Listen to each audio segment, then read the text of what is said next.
வணக்கம். இன்னைக்கு கிளாஸ்ல நம்ம பார்க்க போற டாபிக் பாத்தீங்கன்னா +2 மேத்தமெட்டிக்ஸ் புக்ல இருக்கிற பரவளையம் டாபிக்கான அப்ளிகேஷன்ஸ் ப்ராப்ளம்ஸ் தான் பார்க்க போறோம். ரிப்பீட்டட் பப்ளிக் क्वेश्चन பேப்பர் தான் நம்ம பார்த்துட்டு இருக்கோம்.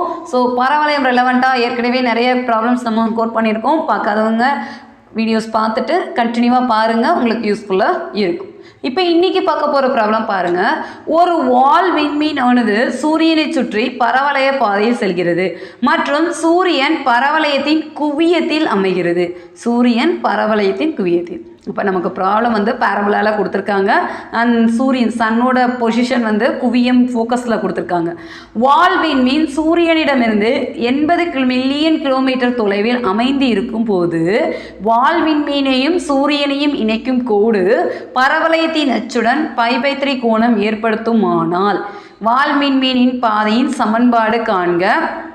வால் விண்மீன் சூரியனுக்கு எவ்வளவு அருகில் வர முடியும் என்பதை காண்க. பரவளையம் வலப்புற திறப்புடையது அப்படின்னு கொடுத்துருக்காங்க. இது எல்லாமே கொஷின் தான். இவ்வளோ பெரிய கொஷினான்னு கேட்காதீங்க, ரொம்ப சிம்பிள். நமக்கு ஒரு பரவளைய வடிவில் அமைகிறதுங்கிறத ஃபர்ஸ்ட் லைனில் கொடுத்துருக்காங்க. சூரியன் வந்து ஃபோக்கஸில் எக்ஸிஸ்ட் ஆகுது அப்படின்னு கொடுத்துருக்காங்க. அண்டு தூரம்னு பார்த்தீங்கன்னா 80 மில்லியன் கிலோமீட்டர் தொலைவில் இருக்கும்போது நம்ம ஜாயின் பண்ணுற கோடு π/3 கோணத்தில் இருக்குது அப்படின்னா அந்த பரவளையத்தோட சமன்பாடு என்ன அப்படிங்கிறது கேட்டிருக்காங்க. எவ்வளவு அருகில், இப்போ அப்படியே ரொட்டேட் ஆகும்போது எவ்வளோ பக்கத்தில் ஒரு ஷேப்பில் வரும்போது எவ்வளோ அருகில் வர முடியும் அப்படிங்கிறதையும் கேல்குலேட் பண்ணுங்கன்னு கொடுத்துருக்காங்க. இவ்வளோ தான் கொடுத்துருக்காங்க. வலப்புற திறப்புடையதுன்னு கொடுத்ததுனால நம்ம டயக்ராம் போடும்போது நம்ம இந்த சைடு எடுத்துக்கலாம். ஸோ எடுத்தாச்சு. இப்போ ஃபோக்கஸ்ங்கிறப்ப இந்த பாயிண்ட் எடுத்துக்கலாம். இங்கேருந்து அந்த பாயிண்ட் வால் மீன் அந்த இது பிளான்ட் எடுத்துக்கிறது பார்த்திங்கன்னா பீன்னு எடுத்துக்கிறோம். ஸோ பீயோட தூரம்னு பார்த்திங்கன்னா 80 மில்லியன் கிலோமீட்டர். இது ஏற்படுத்துகிற கோணம் தான் π/3. அப்போ இதுக்கு நேராக பாயிண்ட் இங்கே கீழே எக்ஸிஸ்ட் ஆகுமா, அதை க்யூன்னு எடுத்துக்கலாம். ஸோ இப்போ நமக்கு ஒரு ட்ரையாங்கிளாக எக்ஸிஸ்ட் ஆகுது. இந்த ஃபோக்கஸ்லேருந்து அந்த வால் மீன் நமக்கு இருக்கிற பாயிண்ட் பார்த்திங்கன்னா 80 மில்லியன் கிலோமீட்டர் தொலைவில் எக்ஸிஸ்ட் ஆகுது. ஸோ FPQ இந்த ஆர்டரில் எடுத்துக்கிறோம். ஆங்கிள் π/3 இவ்வளோ தான். நமக்கு இந்த ப்ராப்ளத்தில் ரெண்டு டேட்டா தான் கொடுத்துருந்தாங்க. ஸோ அந்த 2 டேட்டாவை நம்ம டயக்ராமில் ஃபஸ்ட்டு ஃபிக்ஸ் பண்ணிக்கலாம். நமக்கு 2 கொஷின் கேட்டிருக்காங்க. சமன்பாடு என்னன்னு கேட்டிருக்காங்க. இப்படியே ரொட்டேட் ஆனால் எவ்வளவு அருகில் வர முடியும் அப்படிங்கிறத கேட்டிருக்காங்க. அப்போ FQ வேல்யூ என்னங்கிறது நமக்கு இது தெரியாது. ஸோ இதை எக்ஸ் ஆக்சஸில் இருக்கிறதுனால எக்ஸ் மட்டும் கோட் பண்ணிக்கோங்க. x1 இந்த ஆங்கிள்லேருந்து நம்ம இப்போ மற்ற வேல்யூலாம் பார்த்துட்டு நம்ம கேட்டிருக்க கொஷினுக்கு ஆன்சர் பார்த்துட்டா ப்ராப்ளம் முடிஞ்சிடும். ஃபஸ்ட்டு ஸ்டெப் 1 எப்பயுமே நம்ம கிவன் டேட்டா தான் எடுத்து எழுதுவோம். வால் மீன் சூரியனுக்கு அருகில் பார்த்திங்கன்னா 80 மில்லியன் கிலோமீட்டர் தூரத்தில் அப்படிங்கிறது கொடுத்துருக்காங்க. தொலைவில் கொடுத்ததை கோட் பண்ணிக்கோங்க. கோணம்ங்கிறது π/3 கொடுத்துருக்காங்க. ஸோ இதை மட்டும் எடுத்துக்கலாம். அடுத்த ஸ்டெப் 2ல் பார்த்திங்கன்னா இது வலப்புற திறப்புடையது. ஃபோக்கஸில் தான் சன் கொடுத்துருக்காங்க. ஸோ இங்கேருந்து இந்த வால் மீன் சுற்றி வர்றது நமக்கு தூரம் கொடுத்துருக்காங்க, ஆங்கிள் கொடுத்துருக்காங்க. ஸோ அதை மட்டும் கோட் பண்ணாத எழுதியாச்சு. வலப்புற திறப்புடையதுங்கிறதுனால நம்மளுடைய ஈக்குவேஷன் என்னவா இருக்கலாம், y² = 4ax இந்த மாதிரி கோட் பண்ணிக்கிறோம். அடுத்து நமக்கு இந்த ஒரு பாயிண்ட் கொடுத்துருக்காங்க, ஒரு ஆங்கிள் கொடுத்துருக்காங்க. ஸோ ரிமைனிங் பாயிண்ட்ஸ் நம்ம எப்படி பார்க்குறது நமக்கு தெரியும். ட்ரையாங்கிள் பேஸ்டாக எப்படி கோட் பண்ணுறது. வால் விண்மீனின் நிலை P என கொள்வோம். அந்த பொசிஷனுக்கு Pன்னு கொடுத்துருக்காங்க. ஸோ கீழே நமக்கு எக்ஸிஸ்ட் ஆனது FQ = Q1 x1. இப்போ ஒரு டயக்ராம் நமக்கு ட்ரையாங்கிளாக தானே இருந்தது இந்த டயக்ராமில். அப்போ FQPயில் நமக்கு PQ we don't know. So PQ வேணும்னா என்ன பண்ணலாம், ஆங்கிள் பேஸ்டாக பார்த்தீங்கன்னா என்ன இருந்திருக்கலாம், PQவோட வேல்யூக்கு நம்ம எப்படி பார்க்குறது.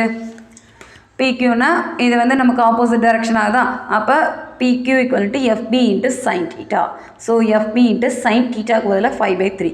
அப்போ இந்த FPயோட டிஸ்டன்ஸ் தான் நமக்கு என்ன தெரியும், F to Pயோட வேல்யூ நமக்கு என்னென்னு தெரியும், 80. ஸோ 80 கோட் பண்ணிக்கலாமா. அப்போ 80 × √3/2 இதை ரெடியூஸ் பண்ண நமக்கு வர ஆன்சர் பார்த்தீங்கன்னா 40√3. sin π/3யோட வேல்யூ √3/2. ஸோ கோட் பண்ணுங்கள் 40√3. அடுத்து FQவோட வேல்யூ Q1. பட் Q1ங்கிறதோட வேல்யூ நமக்கு தெரியாது. அப்போ Q1னா என்ன வருது, அட்ஜசன்ட் சைடு ஆகுதா. இது ஆப்போசிட் டைரக்ஷன், ஆங்கிளுக்கு ஆப்போசிட் டைரக்ஷன் ஆகுது. இது அட்ஜசன்ட் சைடு ஆகுது. அட்ஜசன்ட் சைடாக இருந்தால் நம்ம என்ன நோட் பண்ணுவோம், cos θ கோட் பண்ணுவோம். ஸோ x1க்கு FB cos θ. அப்போ FB × cos π/3 that is 80 × 1/2. cos π/3யோட வேல்யூ 1/2. சைனுக்கு √3/2. ஸோ இதை ஒர்க் அவுட் பண்ண வர்றது 40. அப்போ இந்த பாட்டு பார்த்தாச்சா. ஸோ இப்போ ஓவராலாக நமக்கு நீளம் கேட்டிருக்காங்க. ஸோ நீளம் கேட்டிருக்காங்க அப்படிங்கிறப்ப நம்ம என்ன பண்ணலாம், VQ equal to VF plus FQ. That is, அந்த பாயிண்ட் நமக்கு தெரியாது, அதை நம்ம இனிமேல் தான் கால்குலேட் பண்ணணும். ஸோ அதை ஏன்னு எடுத்துக்கலாம். ப்ளஸ் எஃப்கியூவோட வேல்யூ தான் நம்ம இப்போ பார்த்தது என்னது 40. இதை கூட் பண்ணிக்கோங்க. ஸோ அப்போ A plus 40 and 40√3. ஏன்னா PQவோட வேல்யூ நம்ம ஆல்ரெடி ஃபிக்ஸடு நம்ம பார்த்தாச்சு. ஸோ அதை இங்கே கூட் பண்ணிக்கலாம். இப்போ இது X and Y ஆர்டரில் எடுத்துக்கணும். X பாயிண்ட்டு Y பாயிண்ட்டாக எடுத்துக்கலாம். இப்போ இதை நம்ம அந்த ஈக்குவேஷனை சப்ஸ்டியூட் பண்ணால் பரவளையத்தோட சமன்பாட்டில் எடுத்துக்கிட்டோம்னா நமக்கு ஏவோட வேல்யூ கிடச்சிருமா? So 40√3 square 4 into A into Xோட வேல்யூவை இந்த பாயிண்ட் தான். இது நமக்கு Xோட வேல்யூ, இது Yயோட வேல்யூ. Yங்கிறது இந்த டைரக்ஷனில் இருக்கும், Xங்கிறது இந்த டைரக்ஷனில் நம்ம கால்குலேட் பண்ணிக்கலாம். இப்போ இதை மாடிஃபை பண்ணிங்கன்னா என்ன வந்துருக்கலாம்? 40 ஸ்கொயர் பண்ணால் 1600 into 3 4A into A plus 40 அப்படின்னு நம்ம கோட் பண்ணியிருக்கோம். இதை இப்போ ஒர்க் அவுட் பண்ணலாம். ஸோ லெஃப்ட் ஹேண்ட் சைட் பார்த்தீங்கன்னா 4800, இங்கே 4A² + 168. ஸோ இதை ஒரு ஈக்குவேஷனாக மாற்றிக்கலாம். இப்போ நமக்கு வந்திருக்கிறது பார்த்தீங்கன்னா எல்லாமே மல்டிபிள்ஸ் ஆஃப் 4 இருக்கா? ஸோ 4ஆல் டிவைட் பண்ணிடுங்க. இது ஒரு ஷார்ட்கட்காக தான். இப்படி மாற்றிக்கிட்டோன்னா நமக்கு ஒர்க் அவுட் பண்ணுறதுக்கு கொஞ்சம் ஈஸியாக இருக்கும். அதனால் இந்த ஸ்டெப்லேருந்து இந்த ஸ்டெப்பை 4ஆல் டிவைட் பண்ணிக்கோங்க. ஸோ வர ஆன்சர் பார்த்தீங்கன்னா A² + 40A - 1200 = 0. இது வந்து ஒரு குவாட்ரேட்டிக் ஈக்குவேஷனு. ஸோ நம்ம ஃபேக்டரைசேஷனில் ஒர்க் அவுட் பண்ணலாம், இல்லைனா ஃபார்முலா மெத்தடில் ஒர்க் அவுட் பண்ணலாம். நமக்கு இப்போ ஏவோட வேல்யூ தேவை. ஸோ ஒர்க் அவுட் பண்ணிங்கன்னா இப்போ ஆட் பண்ணிங்கன்னா 40 மல்டிப்ளை பண்ணால் 1200ங்கிறப்ப 2060 - 20 + 60 டேரெக்டாகவே ஆன்சர் எக்ஸிஸ்ட் ஆகுது.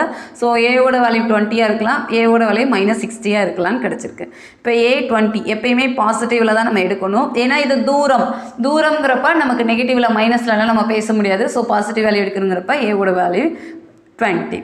Therefore, வால் விண்மீன் சூரியனுக்கு 20 மில்லியன் கிலோமீட்டர் தூரத்தில் வர முடியும். இதுதான் நமக்கு தூரமாக நம்ம எடுக்கிற மாதிரி இருக்கும். ஸோ நமக்கு கொஷினில் கேட்டது எவ்வளவு தூரத்தில் கேட்டிருந்தாங்களே, அதுக்கான ஆன்சர் தான் 20. அடுத்தது சமன்பாடுன்னு ஒரு கொஷின் கேட்டிருந்தாங்களா, ஃபஸ்ட்டு கொஷினா. ஸோ சமன்பாடுனா இந்த ஏவோட வேல்யூவை சப்ஸ்டியூட் பண்ணிடுங்க, அவ்வளோதான். Y² = 4AX. பரவளையத்தோட சமன்பாடில் எடுத்துக்கிட்டிங்கன்னா Y² = 8X. Therefore, வால் விண்மீன் பாதையின் சமன்பாடு Y² = 80X. இதுதான் நமக்கு கொஷினில் கேட்டிருந்தாங்க. ஸோ அதை கன்வெர்ட் பண்ணிட்டா முடிஞ்சுது. நமக்கு கொஷினில் கேட்டது வால் விண்மீன் பாதையின் சமன்பாடுன்னு கேட்டாங்க. நம்ம ஏவோட வேல்யூ பார்த்தா தான் இந்த வேல்யூ நம்மளால் கன்வெர்ட் பண்ண முடியும். ஸோ ஸ்டெப் வைஸ் செய்யும்போது ஏவோட வேல்யூ தான் நம்ம ஃபஸ்ட்டு பார்க்க முடியும். வால் விண்மீன் பாதையின் சமன்பாடுங்கிறப்ப நம்மளுடைய ஆன்சர் Y² = 80X. செகண்ட் கொஸ்டினை கேட்டது வால் விண்மீன் சூரியனுக்கு எவ்வளவு அருகில் வர முடியுங்கிறப்ப ஏவோட பாயிண்ட்டு நமக்கு தேவை. ஸோ ஏவோட பாயிண்ட்டுன்னு பார்த்தீங்கன்னா நமக்கு இந்த ப்ராப்ளத்தில் வந்திருக்கு ஆன்சர் என்ன வந்திருக்கு? 20 மில்லியன் கிலோமீட்டர். அவ்வளோதான். இந்த ப்ராப்ளம் நமக்கு பரவளையத்தில் கொடுத்துருக்குறாங்க. ரெண்டே டேட்டா தான் கொடுத்துருக்காங்க. ஸோ 2 டேட்டா கொடுத்தாலும் நம்மளால் டயக்ராம் கோட் பண்ண முடியும். டயக்ராம் வரைஞ்சதுக்கு அடுத்து என்னென்ன தேவையோ அதை நிதானமாக நம்ம ஒர்க் அவுட் பண்ணாலே we get the answer. இவ்வளோதான். ரொம்ப சிம்பிளாக தான் இருக்கும் ப்ராப்ளம்ஸ் எல்லாமே. அதனால் நம்ம ஒர்க் அவுட் பண்ணும்போது கொஞ்சம் நிதானமாக ஒர்க் அவுட் பண்ணாலே போதும், ஈஸியாக ஆன்சர் எக்ஸிஸ்ட் ஆகும்.